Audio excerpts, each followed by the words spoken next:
ইমানদারের ইমানের কারণে জান্নাতি হয়ে যাবে, বেঈমানরা বেঈমান হওয়ার কারণে জান্নাত তার নামের জান্নাত থেকে ফেল পড়বে। ঠিক কি না? এটা কোরআন তার কথা বলে। আল্লাহ বলেন উলাইকা হুমুল ওয়ারিসুন, পাঁচটা গুণে যারা গুণী হয়ে যাবে আল্লাহ বলেন তাদেরকে জান্নাত দান করব এবং তাহাদেরকে জান্নাতের উত্তরসূরি বানায়ও জান্নাত দান করব। এক নম্বর, নিজের জান্নাতের যে আমি যে বাড়ির মালিক, এটা তো আমার মালিকানা সূত্রে মালিক হইলাম, কিন্তু আল্লাহ যে বলেন এই সমস্ত গুণের মানুষ ওয়ারিস সূত্রেও জান্নাতের মালিক হবে। এখন প্রশ্ন, আমি আমার যে জিনিসের মালিক হইলাম এটা কি আমি কি মালিকানা সূত্রে মালিক হইলাম না ওয়ারিস সূত্রে মালিক হইলাম? আমি আমার নিজের কামাই দিয়ে একটা বাড়ি কিনছি, এই বাড়িটা কি আমি আমার মালিকানা সূত্রে বাড়ির মালিক হইলাম নাকি ওয়ারিস সূত্রে মালিক হইলাম? মালিকানা সূত্রে আমি যে কিনছি। তা মালিকানা সূত্রে মালিক হওয়ার পরে আবার ওয়ারিস সূত্রে মালিক কেমন হব জান্নাতের? কই বেঈমান কাফের যে জান্নাতের তাদের নাম ছিল, কিন্তু তারা জান্নাতে যাইতে পারে নাই, এই জান্নাতগুলা কি পচা যাবে? কয় না। এই ইমানদাররা নিজের জান্নাত পাওয়ার পরেও ওই যে সমস্ত বেঈমানদের নামে জান্নাত ছিল জান্নাত পায় নাই, ও মানুষ হওয়ার কারণে, ইমানদার প্রকৃত মানুষ হওয়ার কারণে আর বেঈমান মানুষ না হওয়ার কারণে ওয়ারিস সূত্রে ইমানদার ওই বেঈমানদের জান্নাতের মালিকও হয়ে যাবে। তাহলে আমার ভাই, আল্লাহ যে সব মানুষকে জান্নাত দিতে চায় এটা কি বোঝা গেছে? সূরাতুল মুমিনিনের মধ্যে আল্লাহ পাক রব্বুল আলামিন তাই বলেন। আল্লাহ চায় সব মানুষ জান্নাতি হয়ে যাক, সব লোকগুলা জান্নাতি হয়ে যাক, এটা আল্লাহর চাওয়া। আর শয়তানের চাওয়া কি? শয়তানের চাওয়া হলো সব মানুষ জাহান্নামী হয়ে যাক। শয়তানের চাওয়া কি? সব মানুষ জাহান্নামী হয়ে যাক। এজন্য শয়তান দুনিয়ার বিভিন্ন গুনাহের মধ্যে মজা লাগাই দিছে। কে লাগাই দিছে? শয়তান। কে লাগাই দিছে? শয়তান। শয়তানের ধোঁকা তো বোঝা যায় না রে ভাই। শয়তান কত ভাবে ধোঁকা দেয়।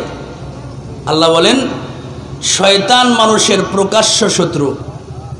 কোরআনের মধ্যে সূরা ইয়াসিনের মধ্যে আল্লাহ বলেন আলাম আ'হাদ ইলাইকুম ইয়া বানি আদম আল্লা তা'বুদুশ শাইতান ইন্নাহু লাকুম আদুউম মুবিন। আল্লাহ কয়, হে বনি আদম, আমি তোমাদেরকে অঙ্গীকার দিলাম, খবরদার খবরদার শয়তানের গোলামি করিও না। কেন? শয়তান তোমাদের জন্য প্রকাশ্য শত্রু। তোমাদেরকে তোমরা জান্নাতে যাও এটা শয়তান চায় না। কারণ তোমাদের কারণেই, তোমাদের বাবা আদম পয়গম্বরের কারণেই সে জাহান্নামী হয়ে গেছে। এজন্য শয়তান চায় না তার কোনো সন্তান বা পুইপুনা ওই জান্নাতের মালিক হোক। এটা শয়তান চায় না। দেখবেন মানুষের মধ্যে কিছু লোক আছে হিংসুক আছে না? তার পাশের বাড়িওয়ালা ভালো হোক এটা সে চায় না। অনেক ভাইগো ভিতরেও দেখা যায় যে এক ভাই চায় না আর এক ভাই ভালো হোক। আছে কি নাই? জোরে বলেন, আছে কি নাই? এক ভাইয়ের বউ চায় না আর এক ভাইয়ের বউর ফোলাফান ঠিকভাবে চলুক, ভালো চলুক, এটা চায় না। কেন চায় না? ওই হিংসায় কাজ করে। হিংসায় কি করে? কাজ করে। এমন এক হিংসুক, সে আল্লাহর কাছে দোয়া করছে, আল্লাহ আর ভাল লাগে না, অভাব অনটন, খালি অভাব অনটন, ভাল লাগে না, তুমি আমারে কিছু দেবো। এরকম স্বপ্নে প্রত্যেক দিন রাত্রের বেলা এরকম আল্লাহর কাছে দোয়া করে রাত্রে ঘুমায় যায়। দীর্ঘদিন পর্যন্ত খালি আল্লাহর কাছে চায়। তো আল্লাহ পরীক্ষার জন্য আল্লাহ পাক একদিন রাতের বেলা স্বপ্নে দেখাইছে, তোমার কি লাগবে? কয় আমার সুন্দর একটা বিল্ডিং লাগবে। আর কি লাগবে? কয় একটু বেশি পুঁজি লাগবে, বড় একটা দোকান লাগবে। আল্লাহ কয় তোমার বিল্ডিংও হবে, তোমার পুঁজিও হবে, কিন্তু শর্ত আছে। কয় কি? তোমার পাশে যে তোমার ছোট ভাইটা আছে পুরা ঘর বানানো, এর বিল্ডিং তোমার মতো 2টা হবে, আর এর দোকান তোমার মতো 2টা হবে। যদি এতে রাজি থাকো তাহলে মোটামুটি তোমার বাড়িতে বিল্ডিংও হবে, দোকানও হবে। এখন হিংসুক যে, এজন্য বলে আমার এরকম বড় লোক হওয়ার দরকার নাই, কাম নাই। আমার ভাই পরবর্তী দিনে আবার দোয়া করে, আবার একই অফার, আবার দোয়া করে, আবার একই অফার। একদিন স্বপ্নের মধ্যে বলতেছে এত সম্পদ হবে, ক্ষতি ক্ষতি কেমন হবে? কয় তাও ডাবল হবে। কয় কেমন? কয় তোমার যদি 1 চোখ নষ্ট হয় তাহলে তার 2 চোখ নষ্ট হবে। এখন কয় আমার উপকারের দরকার নাই, বিল্ডিংয়ের দরকার নাই, আমার 1 চোখ নিয়ে হেরে 2 চোখ নষ্ট করে দেয়। এমন মানুষ আমাদের সমাজে আছে, জোরে বলেন ঠিক নেই না? নাই, সবাই একেবারে ফেরেশতা। ও ভাই, হিংসা মানুষকে ধ্বংস করে দেয়। হিংসা অনেক ওলামা একরামকেও ধ্বংস করে দিছে, অনেক কোটিপতি হিংসায় ধ্বংস করছে, জোরে বলেন ঠিক না? তো দুনিয়ার মধ্যে শয়তান এই মানুষের হিংসা বাড়ায়ও ধ্বংস করে দেয়। তো ভাই, আমরা যে কয়জনই আছি, এই কয়জন আমরা শেষ পর্যন্ত থাকার নিয়ত করতে পারি ইনশাআল্লাহ? জোরে বলেন পারিনি? আল্লাহ তৌফিক দান করুক। একটু পরীক্ষা নিয়ে নেই, রাজি আছেন নি পরীক্ষা দিতে? তাহলে কে কে রাজি নেই একটু হাত উঁচা করি, নারায়ে তাকবীর। পেরাই পাস, 99.99 পাস, 99.99 কি পাস, মাশাআল্লাহ। আমার ভাই, আমি আপনাদের সম্মুখে ছোট্ট একটা সূরা তেলাওয়াত করছি। আমি ডাইরেক্ট এই সূরার দিকে যাইতে চাই। আল্লাহর কোরআনুল কারীমের মধ্যে কয়েকটা ছোট সূরার মধ্যে এইটা একটা ছোট সূরা, একেবারেই ছোট কিন্তু পাওয়ার বেশি। সুবহানাল্লাহ বলেন। কিছু ছোট জিনিস আছে কিন্তু পাওয়ার বেশি, আছে না? ছোট্ট একটু স্ক্রু বিশাল বড় একটা জিনিসটা লটকায় রাখছেন, এরকম আছে না? সামান্য একটু স্ক্রু দিয়ে এরকম টাইট দিয়ে দিছে, দেখা যায় কয়েক টন ওজনের জিনিসটা ওই স্ক্রুপের সাহায্যে ঝুলাইয়া রাখছে। তো কোরআনুল কারীমের মধ্যে ছোট্ট একটা সূরা, সূরাতুল আসর, কিন্তু এই সূরার পাওয়ার অনেক বেশি। অল্প ছোট্ট একটু কথার মধ্যে আল্লাহ পাক রব্বুল আলামিন একজন মানুষকে সফল বানায় দিছে। ইমানদার সফল যদি হইতে চাও, এই ছোট্ট সূরার উপর আমল করলে দুনিয়ায়ও সফল, মৌতের পরেও সফল, কবরেও সফল, হাসরেও সফল, পল সূরাতেও সফল, একেবারে বড় সফল, জান্নাতের মালিক হয়ে জান্নাতের মালিকানা পাওয়া যাওয়া। সুবহানাল্লাহ। এই সূরার নাম সূরাতুল আসর। নাম কি? সূরাতুল আসর। জোরে বলেন না, সূরার নাম কি? সূরাতুল আসর। আমাদের গ্রামের অনেক ময়মুরব্বী বাবা ভাইরা বলে ওয়াল আসরির সূরা। কি কয়? ওয়াল আসরির সূরা। কিন্তু এই সূরার প্রকৃত নাম কি? সূরাতুল আসর। এইখানে আল্লাহ পাক রব্বুল আলামিন একটা কসম করছেন। কি করছেন? কসম। আল্লাহ তো বড়, আল্লাহর কসম করা লাগে? আল্লাহর কসম করা লাগে না। দুনিয়ার মধ্যে আমরা যারা আছি, আমাদের কথা সত্য বোঝানোর জন্য, আমাদের ওয়াদা ঠিক এটা অন্যকে বোঝানোর জন্য অনেক সময় আমরা কসম করি, জোরে বলেন ঠিক কিনা? কিন্তু আল্লাহ পাক রব্বুল আলামিন যত কথা বলেন সমস্ত কথাই সত্য, এর মধ্যে একটুও মিথ্যা নাই। জোরে বলেন ঠিক নেই? আল্লাহর কোনো ওয়াদা মিথ্যা আছে? আল্লাহর কথার মধ্যে মিথ্যা হওয়ার সম্ভাবনা আছে? আল্লাহ কোরআনুল কারীম শুরু কইরাই বলে আলিফ লাম মিম যালিকাল কিতাবু লা রাইবা ফীহি। ও দুনিয়ার মানুষ রে, আলিফ লাম মিম, আমি আমার কোরআন শুরু কইরা আমার কিছু কোড নম্বর দিয়ে দিলাম। এই কোড নম্বরের অর্থ আমি আল্লাহ ছাড়া আর কেউ জানে না। আমার রাসূলকে বিশেষভাবে জানাইছি, সে ছাড়া আর আমি ছাড়া আর কেউ জানে না। এটা হলো গিয়া কোরআনের কোড নম্বর। কোরআনের কি নম্বর? Code number.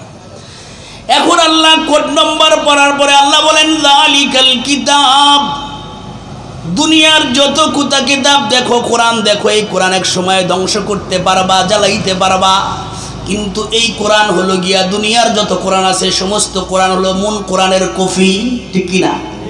আর মূল কোরআন হলো লাউহে মাহফুজের মধ্যে, এটার কাছে কারো যাওয়ার ক্ষমতা নাই। জোরে বলেন ঠিক কিনা? দুনিয়ার কোরআনের কাছে তুমি যাইলে যাইতে পারো, কিন্তু যারা দুনিয়ার কোরআনের কাছে যায় তারা কিন্তু দুনিয়ার মানুষের মাধ্যমে মায়ের গুতা ঠিক মতো খায়। এই কয়েকদিন আগে ঢাকায় এক মুশরিক হিন্দু যুবক আল্লাহর কোরআন ছিঁড়া ফেলাইছিল।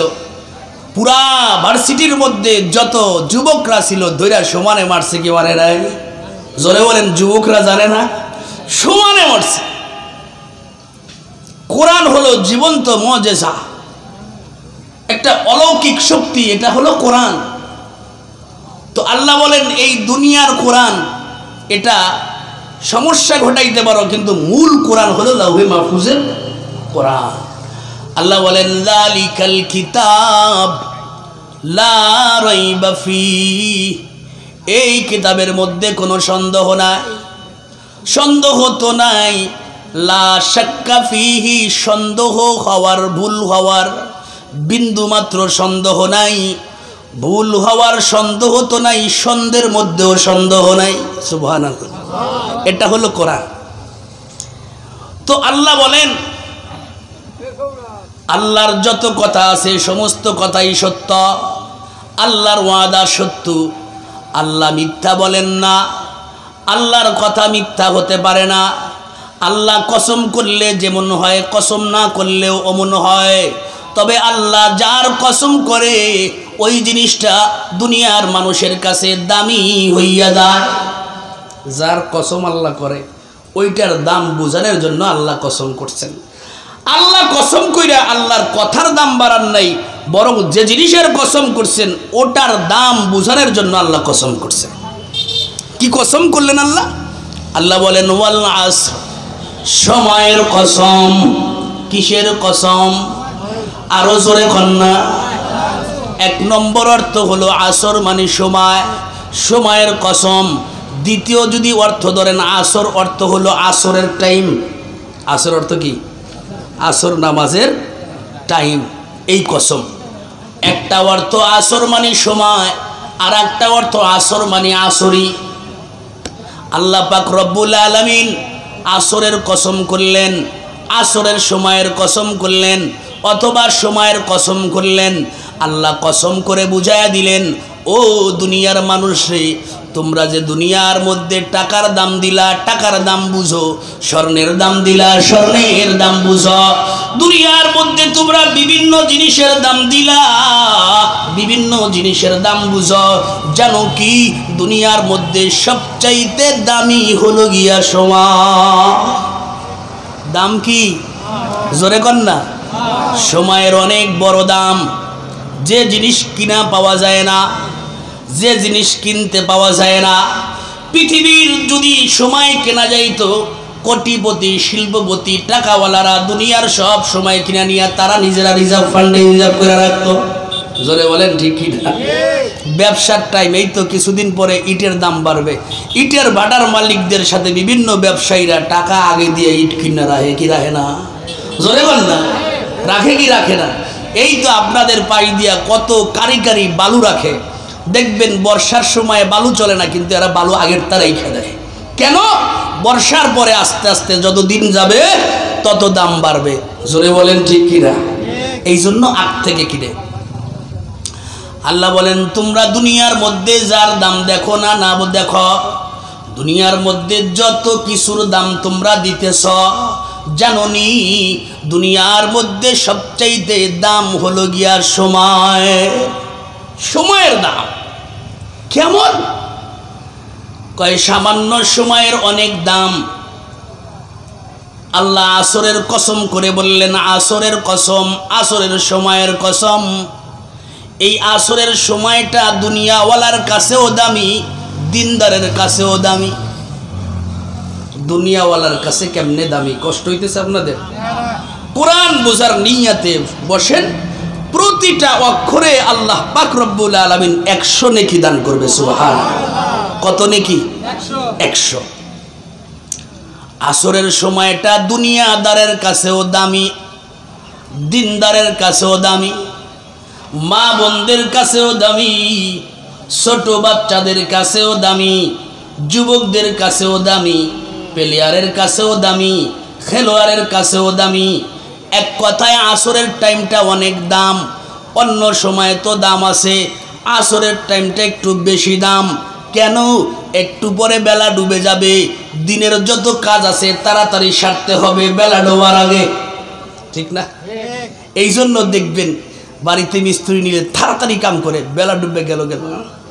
গেরাজ তো তাড়াতাড়ি সব ক্লিয়ার কর, গরু ছাগল ঘরে উঠা, মুরগি ঘরে উঠা, গিন্নিরা মহিলারা এই কাজগুলা করে, বাইরা যা আছে সব সাইশিত কর, কারণ বেলা ডুবে যাবে একটু।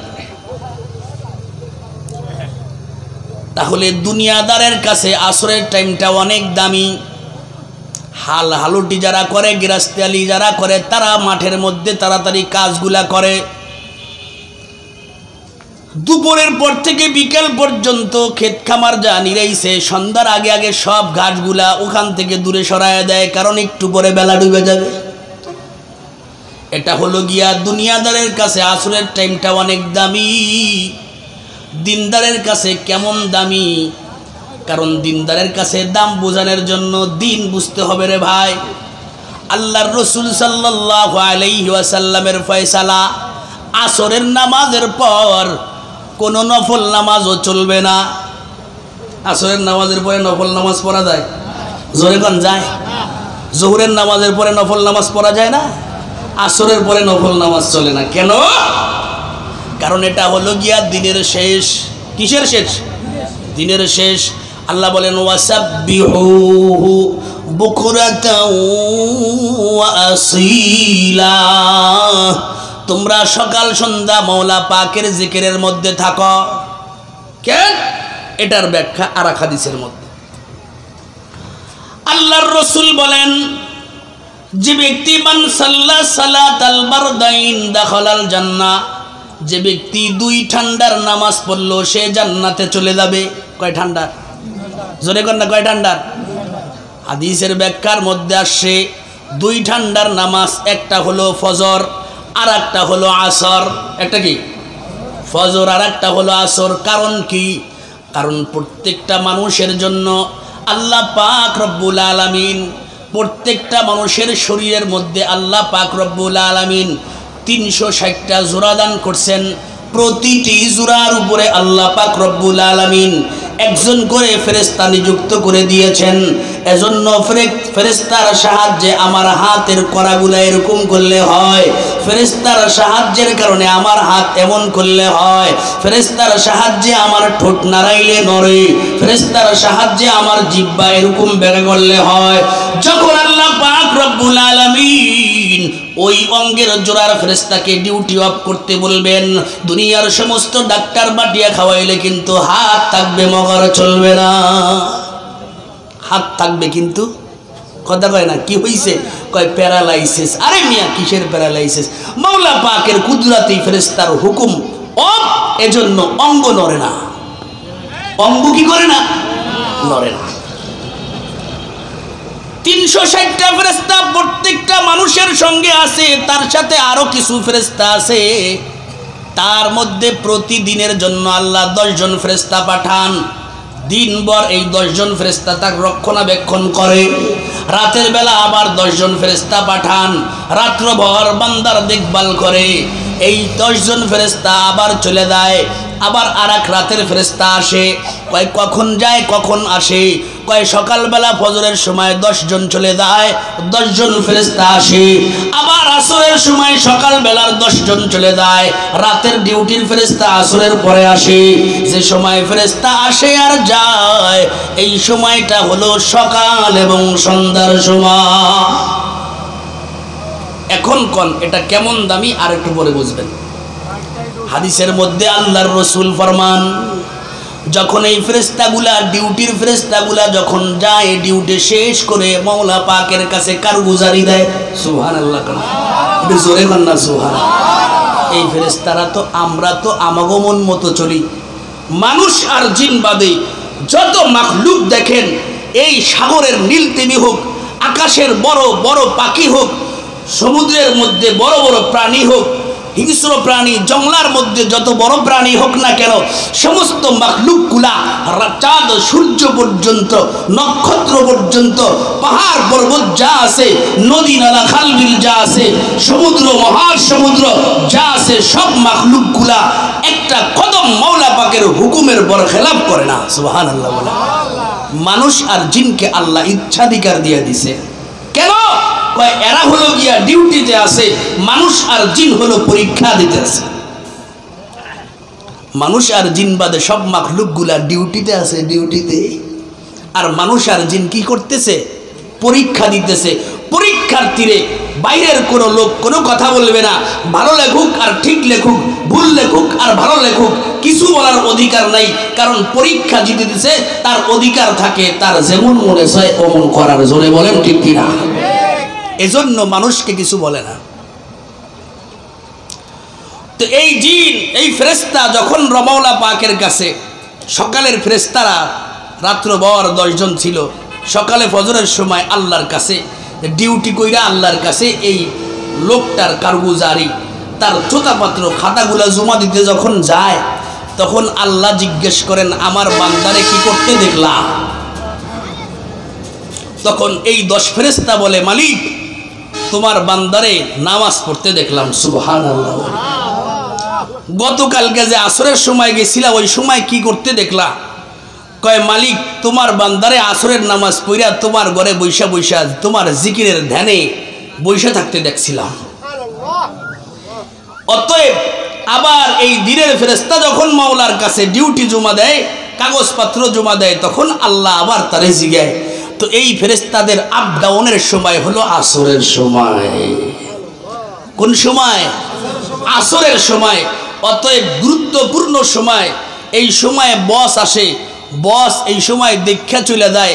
ছাত্র যারা স্কুলে থাকে, আগে পরে যে করুক না করুক, হাজিরা দেওয়ার সময় সবাই দাঁড়ায় থাকে। জোরে বলেন ঠিক কিনা? হাজিরার সময় যার গায়ের হাজির, হ্যাঁ পুরো দিন ক্লাস করলো আর হবে না, ও গায়ের হাজির, ও অনুপস্থিতি। জোরে বলেন ঠিক কিনা? তো উপস্থিত হাজিরা দেওয়ার টাইমে ফেরেশতারা আসরের পরে একদল যায় আর একদল আসে। আল্লাহ বলে, এই টাইমটা খুব দামি টাইম, ওয়াল আসর, আসরের কসম। তাহলে আসরের সময়ের দাম আছে না নাই? জোরে বলেন, আছে না নাই? আল্লাহ কোরআনের মধ্যে বলেন, ওয়াসাব্বিহুহু বুকরাতাও ওয়া আসীলা। ও বান্দা, তোমরা সকাল সন্ধ্যা আমি আল্লাহ পাকের তাসবিহ পড়ো, কারণ এই সময় ফেরেশতারা ডিউটি করে আমার কাছে ডিউটির কাগজপত্র জমা দেয়।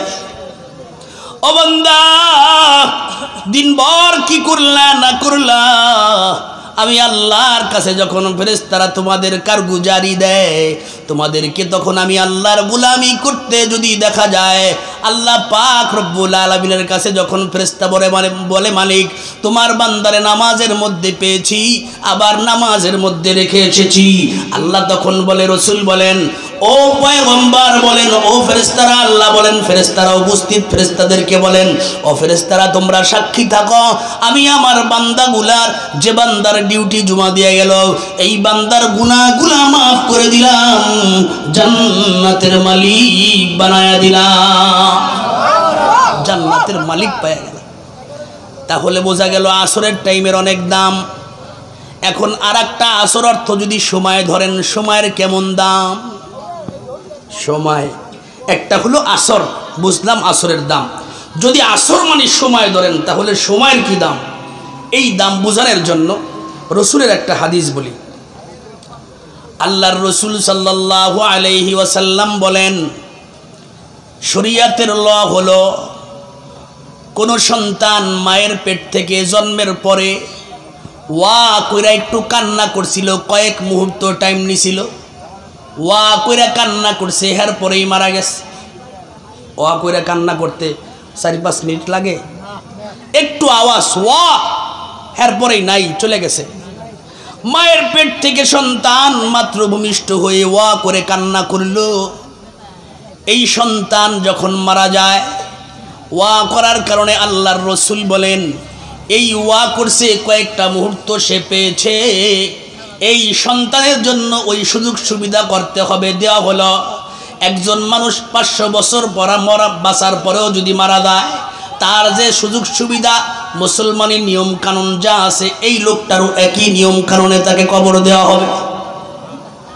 500 বছর বাঁচছে, বাঁচার পরে তার নিয়ম কি?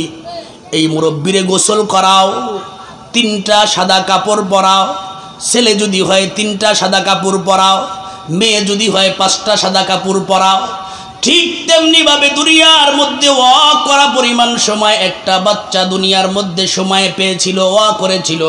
রাসূল বলেন এই বাচ্চাকেও সুন্দর করে গোসল করাও, এই বাচ্চাকে যদি ছেলে হয় 3টা কাফনের কাপড় পরাও, যদি মেয়ে হয় 5টা কাফনের কাপড় পরাও।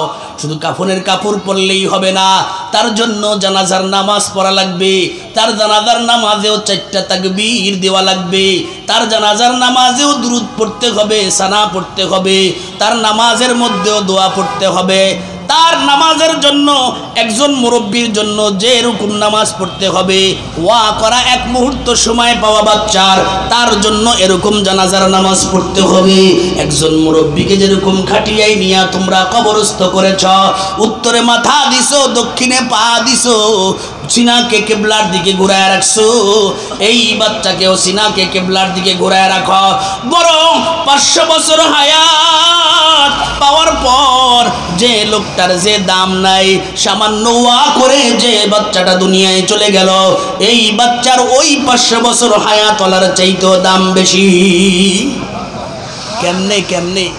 কারণ এই লোকটার দোয়াটা, জানাজার নামাজের মধ্যে দোয়া আছে, জানাজার নামাজের মধ্যে কি আছে? দোয়া আছে।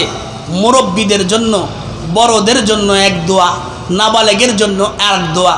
বড়দের জন্য যে দোয়া, এই দোয়াটার মধ্যে খালি যারা নামাজ পড়লো, প্রত্যেকে তারে মাফ করার দোয়া করলো। আল্লাহর কাছে কি দোয়া করলো, কি প্রার্থনা করলো, আল্লাহর কাছে কি দরখাস্ত করলো? আল্লাহ এই মুরব্বী মারা গেছে, এরে মাফ করে দাও, সমস্ত মুরব্বীদেরকে মাফ করে দাও, মুসলমান মেয়েদেরকে মাফ করে দাও, মুসলমান মহিলাদেরকে মাফ করো, মুসলমান পুরুষদেরকে মাফ করো। কিন্তু আল্লাহ পাক রব্বুল আলামিনের কাছে মাত্র ওয়া করা সন্তান যে মারা গেল, এর জন্য দোয়া হলো ভিন্ন দোয়া। আল্লাহ আল্লাহ তুমি একে কবুল করে নাও, এর সুপারিশ কবুল করে নাও। শুধু তাই নয়, কিয়ামতের দিনে মুসিবতের সময়, যে সময় আমরা বিপদে পড়ে যাব, এই সন্তান যেন আমাদের সুপারিশ করতে পারে, সুযোগ করিয়া দিও। পাওয়ারটা কি? মাত্র কয়েক মুহূর্ত সময় পাইছে, কয়েক সেকেন্ড না, কয়েক মুহূর্ত। সেকেন্ডের চাইতে মুহূর্ত আরো কম, জোরে বলেন ঠিক কিনা? এই মুহূর্ত সময় পাওয়া সন্তান কেমন দামি হবে? আল্লাহর রসুলের হাদিস ভালো করে একটু শুনি, লক্ষ্য করি, গভীর মনোযোগ। কিয়ামতের দিনে আল্লাহ যেদিন সিংহাসনে বসবেন, বিচারের কার্যালয়, বিচারের ইজলাসে আল্লাহ যখন বসবেন, আল্লাহর সামনে সব অপরাধীরা দাঁড়ায় থাকবে। সেদিন আল্লাহ পাক রব্বুল আলামিন কয়েক শ্রেণীর মানুষকে ওকালাত নামা দিবেন। কি দিবেন? ওকালাত নামা। এই কালা পোশাক পরে যে উকিলরা করে, এগো কোনো খানা নাই। এই বাংলাদেশ না, পুরা পৃথিবীর মধ্যে যত বড় বাচ্চা দেখেন, এগো কোনো খানা থাকবে না। আল্লাহর রসুল বলেন, ইয়াশফাউল কিয়ামাত ইয়াশফাউ ইয়াউমাল কিয়ামাতি সালাসাতুন। কিয়ামতের দিনে 3 শ্রেণীর মানুষ আল্লাহর দরবারে ওকালতি করতে পারবে। কয় শ্রেণীর মানুষ? আরো জোরে কর না, আরো জোরে কর না। কয় শ্রেণী? আল্লাহর রসুল বলেন, ইয়াশফাউ ইয়াউমাল কিয়ামাতি সালাসাতুন। 1 নম্বর আল আম্বিয়া, 2 নম্বর আল উলামা, 3 নম্বর আশ-শুহাদা। রসুল বলেন কিয়ামতের দিনে আল্লাহ যেদিন ইজলাসে বসে যাবেন, বিচারের ইজলাসে, আল্লাহ পাকের সামনে গুনাহগাররা থাকবে। আল্লাহ পাক রব্বুল আলামিন 3 শ্রেণীর মানুষকে ওকালত নামা দিবেন। তার মধ্যে 1 নম্বর হলো নবী আলাইহিমুস সালাতু ওয়াস সালামগণ, রাসূল আলাইহিস সালাতু ওয়াস সালামগণ। 2 হলো হক্কানি উলামায়ে কেরামগণ। তৃতীয় হলো গিয়া আল্লাহর জন্য, আল্লাহর দ্বীনকে দুনিয়ার মধ্যে বাস্তবায়ন করার জন্য, আল্লাহর রাস্তায় আল্লাহকে খুশি করার জন্য যারা জীবন দিয়েছিল তাদেরকেও আল্লাহ ওকালতনামা দিবেন। এ হলো ব্যাপক ওকালতনামা। আপনারা জানেন বাংলাদেশে আদালত কয়েক রকমের হয়। একটা হলো প্রাইভেট আন্তর্জাতিক ট্রাইব্যুনাল, প্রাইভেট আদালত, জোরে বলেন ঠিক নেই। এই আদালতে সকলের বিচার হয় না। একজন ছেসরা চোর, ওই আপনার শান্তিপুরের ডাইল মেলের তা 5 কেজি ডাইল চুরি করছে, হ্যার জন্য কি বাংলাদেশের সুপ্রিম কোর্ট বিচার করবে? কথা কন না। বাংলাদেশের সুপ্রিম কোর্ট, হাইকোর্ট এর নামে বিচার করবে? হ্যাঁ, এ তো ভিন্ন কোয়ালিটির চোর, এর বিচার আর এক রকম হয়। ও আদালত পর্যন্তই যাওয়া লাগে না, ও 4 দোকানে 2 কাকাই বিচার করে ছেড়ে দেয়। জোরে বলেন ঠিক কিনা? দোস্তরে আমার, এ তো হলো গিয়া পুরা জনসাধারণের বিচার। কিন্তু আল্লাহ পাক রব্বুল আলামিন এই বিচারের আগে কিছু মানুষকে আল্লাহ পাক রব্বুল আলামিন হিসাব ছাড়া বিচার করে দিবেন, তাদেরকে মাফ করে দিবেন। এদের কোনো হিসাব নাই। আপনারা কি চান আমাকে হিসাব আল্লাহর দরবারে না হোক? কিয়ামতের ময়দানে আমাদের হিসাবের সম্মুখীন না হইতে হয়, এরকম কে কে চাই? একটু হাত উঁচা করি, জোরে একটু আল্লাহু আকবার বলুন। আরো জোরে হবে আল্লাহু আকবার। আল্লাহ কবুল করেন। একটা দোয়া শিখিয়ে দেয়, মন্ত্র। এই দোয়াটা কি? মুক্তির মন্ত্র। আল্লাহর রসুল বেশি বেশি পড়তেন, আমরাও পড়ব। রাজি আছি ইনশাআল্লাহ? আল্লাহর রসুল পড়তেন আল্লাহুম্মা হাসিবনি, সবাই পড়েন আল্লাহুম্মা হাসিবনি, আল্লাহুম্মা হাসিবনি হিসাবান ইয়াসীরা, আল্লাহুম্মা হাসিবনি হিসাবান ইয়াসীরা, আল্লাহুম্মা হাসিবনি হিসাবান ইয়াসীরা, হিসাবান ইয়াসীরা, আল্লাহুম্মা হাসিবনি হিসাবান ইয়াসীরা। আল্লাহর রাসূল সব সময় এই দোয়া পড়তেন। অর্থ হলো, আল্লাহ আমার হিসাবটা সহজে নিয়ে নিও। মা আয়েশা সিদ্দিকা রাদিয়াল্লাহু তাআলা আনহা রাসূলকে একদিন প্রশ্ন করলেন, নবী গো, আপনি যে বলেন আল্লাহ যদি হিসাব নেয় তাহলে দুনিয়ার কোনো মানুষ আল্লাহর আদালতে মুক্তি পাবে না, ধরা খায় যাবে। তাহলে আপনি যে বললেন আল্লাহ আমার হিসাবটা সহজ নিয়েন, তাহলে এটা আবার কেমন দোয়া হইল? আপনি বললেন আল্লাহ হিসাব নিলে ধরা খাওয়া লাগবে, সহজ আর কঠিন এটার কোনো কথা না। আল্লাহর রাসূল বললেন, আয়েশা গো, আমি আমার আল্লাহরে বলছি, আল্লাহ আমার হিসাব সহজ নিও, মানে আমার হিসাবে নিও না। সহজ হিসাব মানে কি? হিসাব নিও না। রাসূল বলেন, যারা এই দোয়া বেশি বেশি পড়বে কিয়ামতের দিনে আল্লাহ তাদের হিসাব নিবে না। সুবহানাল্লাহ। বিনা হিসাবে আল্লাহ মাফ করে দিবেন। কিছু লোকদেরকে আল্লাহ বিনা হিসাবে মাফ করবেন, তার মধ্যে রসুলরা এবং নবীরা। রসুল এবং নবীদেরকে আল্লাহ বিনা হিসাবে মাফ করে দিবেন। কিছু ইমানদার আল্লাহ ওয়ালা নেককার, তাদেরকেও আল্লাহ হিসাব দিবে না, হিসাব ছাড়া মাফ করে দিবেন। আবার মুসলমান ইমানদার এবং মুসলমানের ওই সন্তান, যে সন্তান দুনিয়ার মধ্যে নাবালেগ অবস্থায় মারা গেছিল, যে সন্তান দুনিয়ার মধ্যে আইসা ওয়াক হইয়া মারা গেছিল, হায়াত আর পায় নাই, আল্লাহ তাদেরকেও জান্নাতের গ্রিন কার্ড ধরায় দিবে। জান্নাতের গ্রিন কার্ড পায়া গেছে। যারা জান্নাতের গ্রিন কার্ড পায়া যায় রে বন্ধু, অন্তরের মধ্যে শান্তি আলাদা। কয় হুজুর কেমন লাগে? জান্নাতে যাওয়ার পরে তো বুঝাবো, আগে বুঝানোর কায়দা নাই। তবে যে সমস্ত আমার যুবক ভাইয়েরা, আমার ভাইয়েরা বা আমার সন্তান তুল্য ছেলেরা যারা ওই নদী পার হইয়া, আটলান্টিক মহাসাগর পার হইয়া, ভূমধ্য সাগর পার হইয়া, ইতালির জমিনে যাইয়া কিছুদিন পরে যখন গ্রিন কার্ড পাওয়া যায়, হ্যাঁ গো জিগাবেন কেমন লাগে? বুঝলেন এই কথা? হ্যাঁ গো জিগাবেন কেমন ঠেয়ে? তখন আর লেট করে না, পাগলের মতো বাড়িতে আসে। জোরে বলেন ঠিক কি? এই আল্লাহর গোলামগুলা, ছোট্ট ছোট্ট নাবালক শিশু বাচ্চা, এদেরকে গ্রিন কার্ড দেওয়া হবে। গ্রিন কার্ড পায়া যার যার জান্নাতে চলে যাবে, কিন্তু ওয়া করা সন্তানগুলা গ্রিন কার্ড পায়াও জান্নাতে যাইতে চাইবে না। আল্লাহ ডাক দিয়া বলবে, কিও জান্নাতের গ্রিন কার্ড পাইয়া অনেকে জান্নাতে চলে গেল, কিও তুমি জান্নাতের গ্রিন কার্ড পাইয়া এখনো যাও না কেন? আল্লাহ ডাক দিবে। সেদিন এই শিশু বাচ্চা ওয়া করে কান্না করার পর হায়াত না পাওয়ার কারণে দুনিয়া থেকে চলে গেছিল। এই সন্তানগুলা মালিকের দরবারে একটা দরখাস্ত করবে, আল্লাহকে বলবে, মালিক কন্যা কেমন করে জান্নাতে যায়, যে মার গর্ভের মধ্যে 10 মাস পর্যন্ত ছিলাম, আমার বয়স 4 মাস হওয়ার পর আমার পুরা বডি যখন হয়ে গেল, আপনি আমার শরীরের মধ্যে রূহ দিছেন, রুহের শক্তিতে আমি আমার হাত নাড়াইছি, রুহের শক্তি পাইয়া আমি আমার পা নাড়াইছি, রুহের শক্তি পাইয়া আমি আমার মাথা লড়াইছি। মায়ের পেটের মধ্যে আমি মাঝে মাঝে চক্কর দিতাম, মায়ের পেটের মধ্যে আমি ঘোরাফেরা করতাম। আমি যখন মায়ের পেটের মধ্যে চক্কর দিতাম, আমার মা ঘুমন্ত অবস্থায় থাকলে ঘুম ভেঙে যেত, খাওয়া নিয়ে বসে থাকলে খাওয়া বন্ধ করে দিত। ও মালিক, ওই মায়ের পেটের মধ্যে থাকিয়া 10 মাস 10 দিন পর্যন্ত মায়ের আশ্রয় নিয়া দুনিয়ার মধ্যে আসার পর মাত্র ওয়া শব্দ বলার পর আপনার ফয়সালা আমার মৌত হয়ে গেছে। মায়ের পেটের মধ্যে থাকিয়া ওয়া বলার কারণে মা ইমানদার, বাবা ইমানদার হওয়ার কারণে আজকে জান্নাতের গ্রিন কার্ড পেয়ে গেলাম।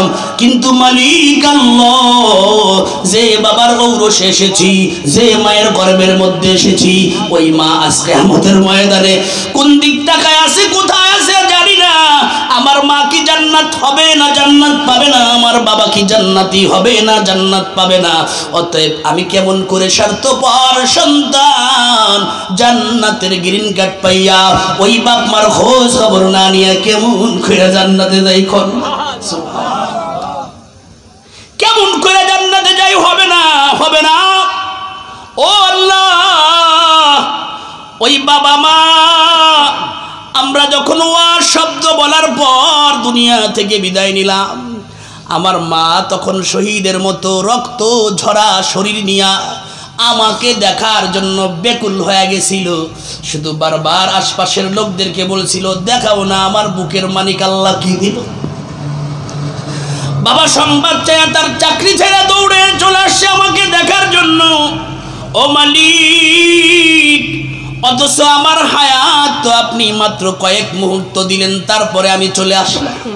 আমার মা যখন আমার মরা মুখটা দেখলো, আমার বাবা যখন আমার মরা মুখটা দেখলো, বাবা তখন আমাকে দেখে, মা তখন আমাকে দেখে একটা চিৎকার মারছিল।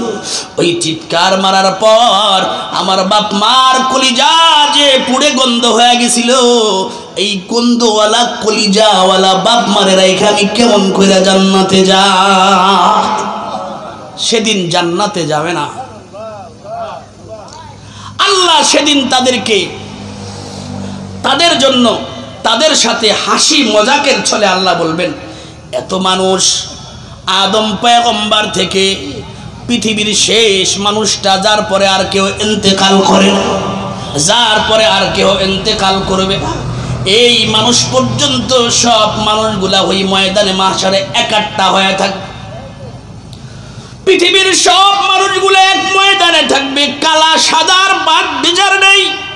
বাংলার জমিনের লোক আর ইন্ডিয়ার লোক আর পাকিস্তানের লোক কোনো বেদ বিচার হবে না, পার্টিশনের কোনো ব্যবস্থা হবে না। এত মানুষের মধ্যে তোমার বাপ মারে খুঁজে যদি তুমি চিনো, তাহলে যাও যাও তোমার বাপ মারে নিয়ে আসো, তাহলে আমি তোমাদেরকে বাপ মার, তোমাদের সঙ্গে বাপ মারেও জান্নাত দিয়ে দিব।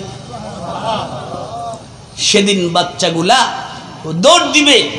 হাদিসের মধ্যে আসছে, আল্লাহ পাক রব্বুল আলামিন কিছু লোকদেরকে বাপ মা সাজাইয়া তাদের সামনে নিয়ে আসবেন।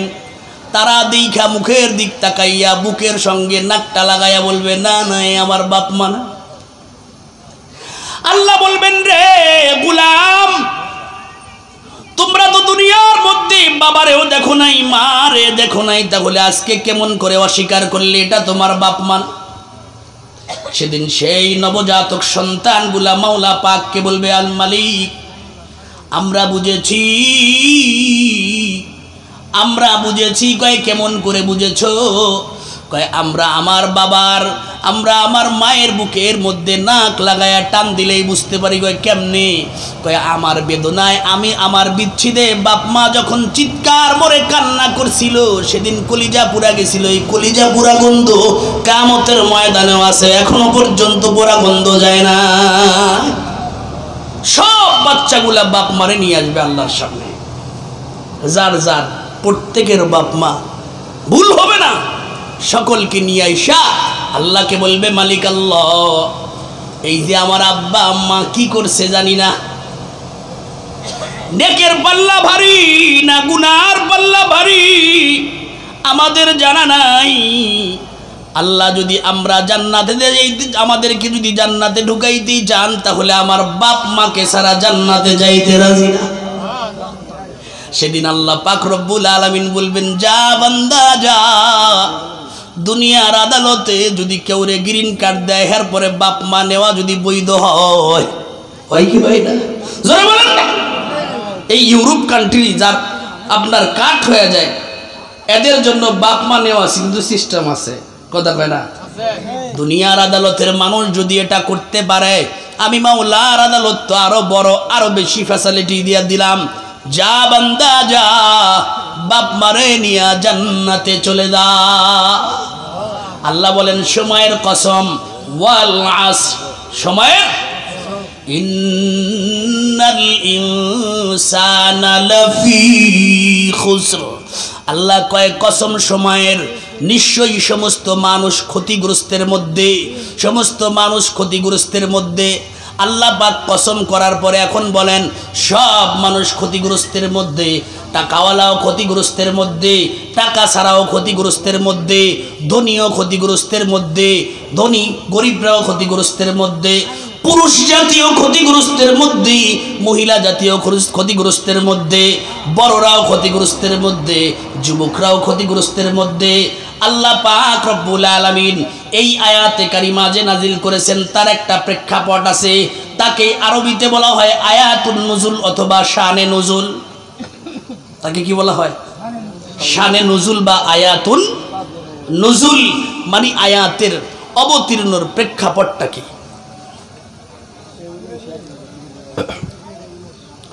শেষ করে দেবো, নিয়ে আসেন, আসলে শেষ করে দেবো। তো আয়াতুন নুজুল বা শানে নুজুল কি? সমস্ত মানুষ ক্ষতিগ্রস্তের মধ্যে এই আয়াতটা আল্লাহ কেন নাজিল করলেন, এই নাজিল করার প্রেক্ষাপটটা জানতে মনে চায় কার কার জানতে মনে চায়? একটু হাত উঁচা করি, একটু জোরে আল্লাহু আকবার বলি, আরো জোরে হবে আল্লাহু আকবার। আল্লাহ কবুল করে। এই প্রেক্ষাপট হলো, লম্বা কথা ছোট করে বলে দিই। আল্লাহর রাসূল সাল্লাল্লাহু আলাইহি ওয়াসাল্লাম যে মসজিদের ইমাম, এই মসজিদের মুয়াজ্জিন হযরতে বেলাল হাবশী রাদিয়াল্লাহু তাআলা আনহু, ঠিক না? যে মসজিদের ইমাম রাসূল, ওই মসজিদের মুয়াজ্জিন বেলাল হাবশী রাদিয়াল্লাহু তাআলা আনহু, এর বড় দাম। এদিকে যাইতে আমি চাই না। হযরতে বেলাল তিনি ছিলেন গোলাম, বাবাও ছিল গোলাম, মাও ছিল বান্দি, অর্থাৎ গোলামের ঘরে গোলাম, গোলামের পো গোলাম। আবার চেহারা ছিল বড় কালো কুৎসিত।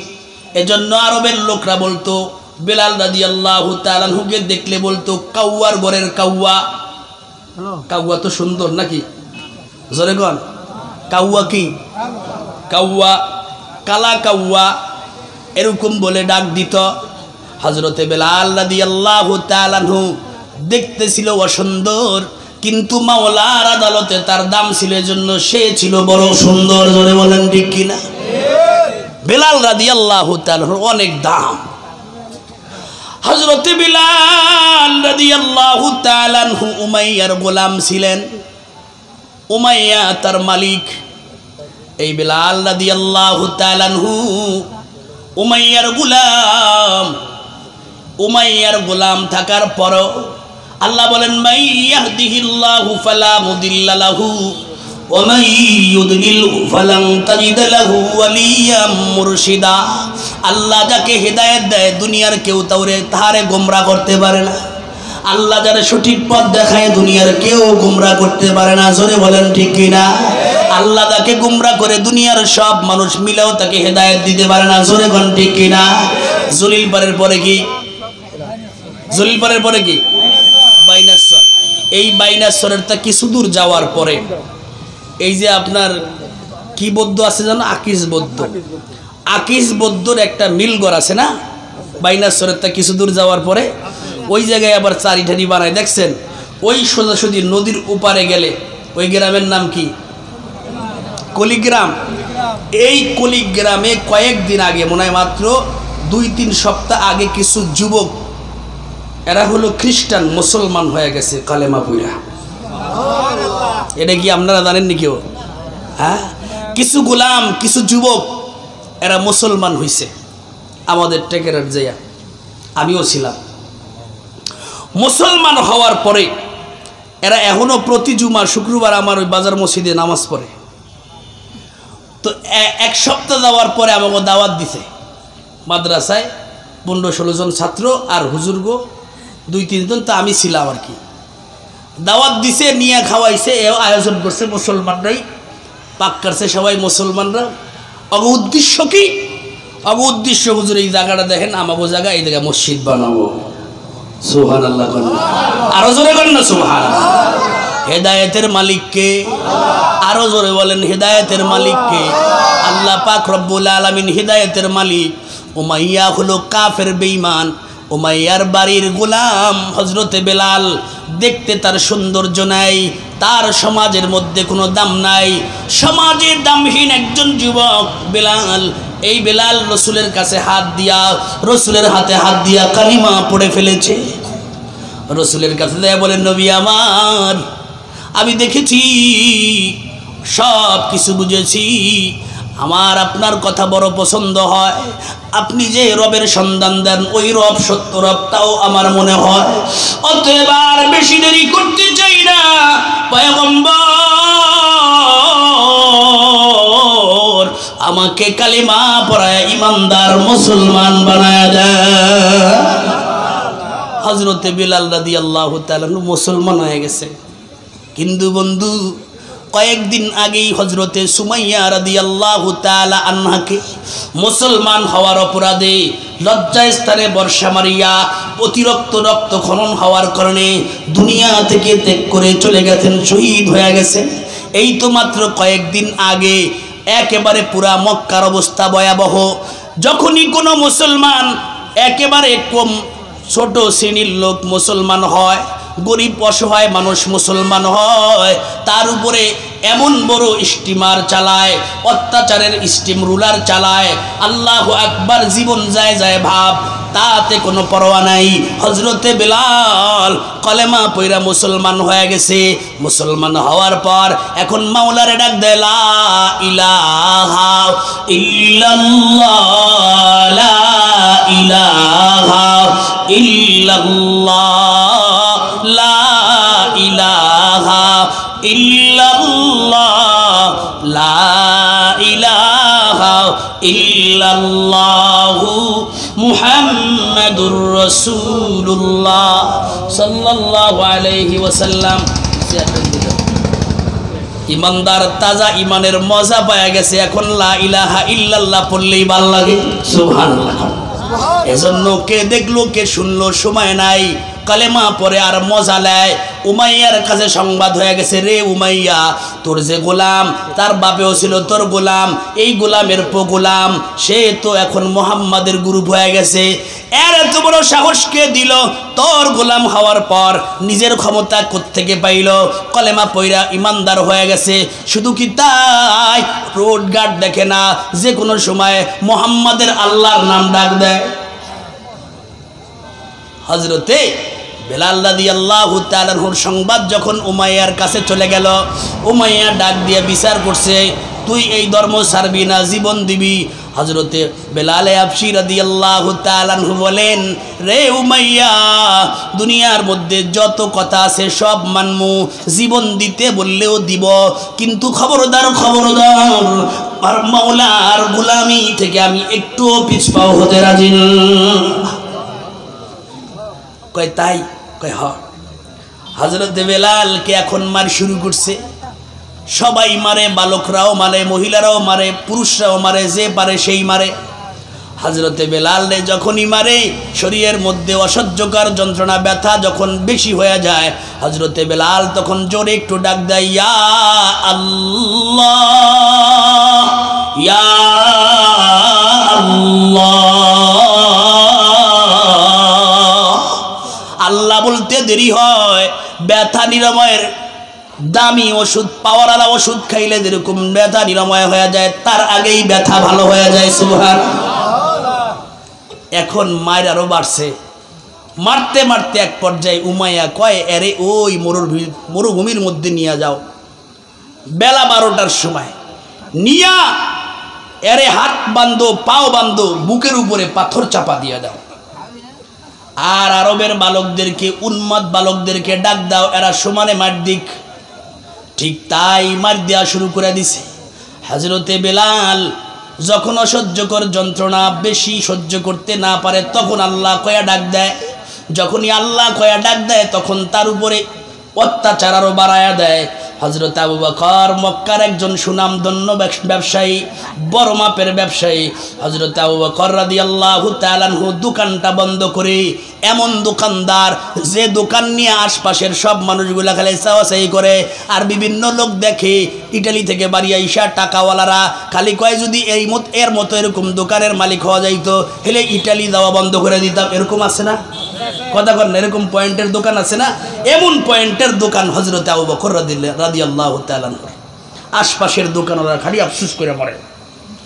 হযরত আবু বকর রাদিয়াল্লাহু তাআলা আনহু ইসলাম গ্রহণ করার পরে আস্তে আস্তে মাল সামানা কুমাইয়া দিনের রাস্তায় খরচ করে করে একেবারে প্রায় মাল শূন্য হয়ে গেছে।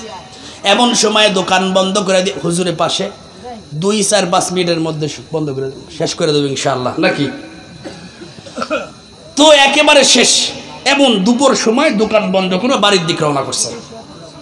বাড়ির দিক রওনা করার পরে যে যখনই উমাইয়ার বাড়ির সামনে, তখনই এরকম বাচ্চাদের হই হুল্লোর আওয়াজ আর মাঝে মাঝে আল্লাহ কওয়ার ক্ষীণ আওয়াজ বাইসে আসছে। হযরত আবু বকর যখন এরকম ক্ষীণ আওয়াজে আল্লাহু আকবার বলতেছে আর বাচ্চাদের হই হুল্লোর আওয়াজ শুনছে, তখনই দৌড়ায় উমাইয়ার বাড়ির দিকে গেছে। কিরে এমন আওয়াজ কেন? এখন কয় লোকগুলা কয়, তোমরা জানো না আবু বকর? কয় তোমরাই তো এই সর্বনাশটা করছো। কয় কি? কয় এই বেলাল রে তোমাকে দলে নেছে, এখন তোমাকে দলে যাইয়া খামাহা এই লোকটা মার খাইতেছে, হযরতে বেলালকে মারতেছে। আবু বকর রাদিয়াল্লাহু তাআলা আনহু দৌড়ায়া মরুর মধ্যে ঢুকলেন, দেখে বালুর মধ্যে, উত্তপ্ত বালুর মধ্যে বেলাল রাদিয়াল্লাহু তাআলা আনহুকে এরকম শাসন করতেছে, এরকম আঘাত করতেছে। হযরতে বেলাল শরীরের মধ্য থেকে রক্ত বেয়ে বেয়ে পড়তেছে। আবু বকর রাদিয়াল্লাহু তাআলা আনহু দেখা তো একেবারে শেষ। আবু বকর রাদিয়াল্লাহু তাআলা আনহু কলিজা থেকে রক্তক্ষরণ হচ্ছে। আবু বকর রাদিয়াল্লাহু তাআলা আনহু দৌড়ে উমাইয়ার কাছে গেল। রে উমাইয়া, যার বাবাও তোমার সংসারে খাটতে খাটতে জান দিল, বেলালও তোমার সংসারে খাটতেছে, একটু কি দয়া হয় না? কেন অত্যাচার করো? উমাইয়া কয়, আবু বকর এরে কই আল্লাহর নাম জোরে কবি না, হেলে মার বেশি, তো আল্লাহর নাম খালি জোরেই কয়। আবু বকর রাদিয়াল্লাহু তাআলা আনহু বলেন, যদি আল্লাহর নাম জোরে না বলে তাহলে কি ছাড়বা? কয় হ ছাড়বো। আল্লাহর রাসূলের সাহাবী আবু বকর রাদিয়াল্লাহু তাআলা আনহু চলে গেলেন। বেলাল রাদিয়াল্লাহু তাআলা আনহু কানের কাছে আবু বকর মুখ লাগায় বললেন, রে বেলাল, আমার আল্লাহ অন্তর্যামী, আসতে বললেও শুনে, জোরে ডাকলেও শুনে, অতএব তুমি এখন থেকে আল্লাহর নাম যত ডাকবা আস্তে আস্তে ডাকো, তাহলে তোমার এত যন্ত্রণা দিবে না। বুঝায়া বাচ্চাদেরকে সরায়া চলে গেছেন আবু বকর রাদিয়াল্লাহু তাআলা আনহু। বাড়ির থেকে আসার পথে আবার দেখতেছে একই আওয়াজ। আবু বকর রাদিয়াল্লাহু তাআলা আনহু চলে গেলেন, যায় দেখতেছে আবার বেলালকে মারতেছে। আল্লাহর রসুলের সাহাবী উমাইয়ার কাছে চলে গেলেন। আবু বকর বলতেছে, রে উমাইয়া, সমাজের মধ্যে তোমার যেরকম দাম আছে আমার কিন্তু কম দাম না। আমিও তোমার কাছে রিকোয়েস্ট করলাম, তুমি কেন আমার রিকোয়েস্ট মানলা না? উমাইয়া বলতেছে, আবু বকর রে, বলছিলা আস্তে, আল্লাহ বলতে অত জোরে আরো বড় জোরে কওয়া শুরু করছে, এই জন্য সেন মারে। হযরতে আবু বকর রাদিয়াল্লাহু তাআলা আনহু বেলাল রাদিয়াল্লাহু তাআলা আনহুকে বললেন, রে বেলাল, আমি বলছিলাম আস্তে ডাকলেও আল্লাহ শুনে, জোরে ডাকলেও আল্লাহ শুনে, কেন জোরে ডাকো? বেলাল রাদিয়াল্লাহু তাআলা আনহু বলে, ভাই আবু বকর, আস্তে ডাকলে আল্লাহ শুনে, জোরে ডাকলেও আল্লাহ শুনে বুঝি আমি, কিন্তু আমি আমার মাওলাকে যত দূরে ডাক দে আমার তত তাড়াতাড়ি এদের যন্ত্রণা, এদের আযাব, এদের শাস্তির যন্ত্রণা তত তাড়াতাড়ি কমে। আবু বকর বুঝছেন। উমাইয়া কয়, এরে বেচবা? উমাইয়া কয়, কিনবা? কয় হ। কত? কয় 1 লাখ। কত? 1 লাখ। মানে এমন দাম কবে যেন কাছেও না আসে। আবু বকর কয়, কিনলাম। আবু বকর রাদিয়াল্লাহু তাআলা কয়, কি কিনা নিলাম? কয় নগদ টাকা। কয় তাতেও রাজি। আবু বকর রাদিয়াল্লাহু তাআলা বলেন, অল্প সময় দাও, অল্প সময়ের মধ্যেই তোমার নগদ টাকা দিব। উমাইয়া জানে ব্যবসায়ী মাল কমছে, কারণ মুসলমান নতুন মুসলমানদেরকে দান করতে করতে অনেক সম্পদ কমে গেছে, এখন আর হবে না, এজন্য নগদ টাকা নাই, ঠেকাইছে। আল্লাহর রসুলের সাহাবী দৌড়ায়া বাজারে চলে গেছেন। বাজারের প্রধান গলির সামনে দাঁড়ায়া বলতেছে, কে আসো? ও ব্যবসায়ীরা, ও দোকানদারেরা, আমি আবু বকরের যে দোকান নিয়ে তোমরা এতদিন ঈর্ষা করতা, এই দোকান নগদ 1 লক্ষ টাকা দিয়ে বিক্রি করে দিব। কত? পাশের দোকানদার যায় বলে, আবু বকর যা বলছো এ পর্যন্তই থাক, আর এলান দিও না, তোমার এই দামে আমি নগদ টাকা দিয়ে কিনলাম, কারণ আর বাগিদার বাড়াইতে চাই না। হযরত আবু বকর রাদিয়াল্লাহু তাআলা আনহু নগদ টাকা পাইয়া উমাইয়ারে দিয়া দিলেন। এখন পুরা মক্কার বাজারের মধ্যে একটা এলান শুরু হয়ে গেছে, খাসারা আবু বকর, আবু বকর ক্ষতিগ্রস্ত হয়ে গেছে, আবু বকর দেউলিয়া হয়ে গেছে। এত বড় ব্যবসায়ী মুহাম্মাদের সঙ্গে মিশে এখন পুরা দেউলিয়া হয়ে গেছে। আল্লাহর রসুলের সাহাবী হযরতে বেলাল রাদিয়াল্লাহু তাআলা আনহুকে কিনা মুক্তি করে দিলেন। এখন যখন বাজারের বিভিন্ন এলান শুনে আল্লাহর রসুলের কাছে ভাঙ্গা মন নিয়ে গেছে, রসুল গো, আমি আল্লাহর জন্য, আল্লাহর রসুলের জন্য আমার জীবন শেষ করলাম, সম্পত্তি ছিল দোকানটাও বিক্রি করলাম, সব মানুষ আমারে কয় আমি দেউলিয়া হয়ে গেছি। ও নবী, কন না আমি আসলেই কি দেউলিয়া হয়ে গেছি? আল্লাহর রসুলের কাছে যখন দারে আরকামের মধ্যে প্রস্তাব করলো, আল্লাহর রসুল চুপ, কোনো কথা বলে না, কারণ আল্লাহর রসুল চুপ হয়ে গেছে। আবু বকরের ফয়সালা রসুল কি দিবে? আবু বকরের ফয়সালার ব্যাপারে আল্লাহর রসুল বুঝায় দিলেন, রে আবু বকর, তোমার ফয়সালা দেখিনি মাওলা পাকের আরশ থেকে পাশ হয় কিনা। এমন সময় জিবরাইল আমিন চলে আসলেন। আল্লাহর রসুল কিছু সময় ঘরমুক্ত হয়ে গেলেন। আল্লাহর রসুলের থেকে জিবরাইল আমিন চলে গেলেন। আল্লাহর রসুল বললেন, না রে বেলাল, না, ওয়াল আসর ইন্নাল ইনসানা লাফি খুসর ইল্লাল্লাযীনা আমানু ওয়া আমিলুস সালিহাতি ওয়া তাওয়াসাউ বিল হক ওয়া তাওয়াসাউ বিস সাবর। আবু বকর, তোমার প্রশ্নের উত্তর আমি রসুলের চাইতে আমার মাওলা আগে দিয়ে দিছে। কি দিছে জানোনি? আল্লাহ কয়, সময়ের কসম, সমস্ত মানুষ ক্ষতিগ্রস্ত, উমাইয়া ক্ষতিগ্রস্ত, সব বেঈমানরা ক্ষতিগ্রস্ত, তবে 4 গুণ যার মধ্যে আছে এই লোকটা ক্ষতিগ্রস্ত না। 1 নম্বর যারা ঈমান আনয়ন করেছে, 2 নম্বর যারা নেক আমল করে, 3 নম্বর যারা হকের উপরে চলে, হকের দাওয়াত দেয়, 4 নম্বর গুণ যারা সবরের উপরে চলে, সবরের দাওয়াত দেয়। এই 4 গুণ যার মধ্যে আছে সে ক্ষতিগ্রস্ত না। আবু বকর গো, আমার এই উম্মত যে কয়জনই হইছে তার মধ্যে এই 4টা গুণের 4টা গুণ তোমার মধ্যে বেশি আছে।